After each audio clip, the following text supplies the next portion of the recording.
While setting appointments on the telephone seems to be becoming increasingly difficult, the need and importance of being able to pick up the phone and set quality appointments remains high. Yes, there are now many alternative prospecting avenues available to the astute salesperson. However, in most sales processes, cold or warm, you still have to make a call. Here are 3 very powerful yet extremely simple tips to keep in mind when you pick up that phone to set an appointment. Firstly, do not sell your product or service. I know it seems obvious that when you call to set an appointment, you are not calling to try to make a sale over the telephone. However, most salespeople fall into the trap of selling the product or service in the process.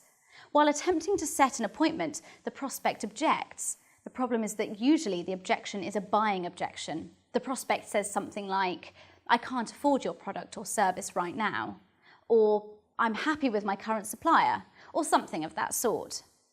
Those are objections to making a purchase, and the normal response is to answer and try and overcome such objections.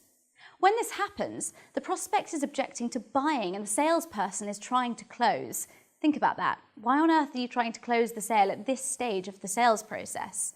Neither you nor the prospect should even be thinking about making a buying decision at this point. Be careful not to fall into that trap. Instead, help the prospect understand that you are not asking for a buying decision. You're not asking for their business. All you want is a meeting, and focus on that. Secondly, build the value of the appointment itself. In focusing on just setting the appointment only, you need to sell the appointment. That is, sell the value of the meeting on its own merits. When setting an appointment, often the prospect feels that to meet with you will be a waste of their time if they do not believe that they will buy. And since they have not yet seen your sales presentation, that's only natural. Therefore, you need to help the prospect understand that they receive value. They get some return on their investment of time just to meet up with you, regardless of if they choose to buy what you're selling or not. Figure out the reasons how the prospect benefits just by talking to you and sell those benefits. Finally, in setting the appointment, use a strong choice of alternatives to close. Give the prospect 2 choices and narrow down the parameters. Use phrases such as, "So, Sarah, are mornings good for you to talk for a few minutes, or are the afternoons more convenient?"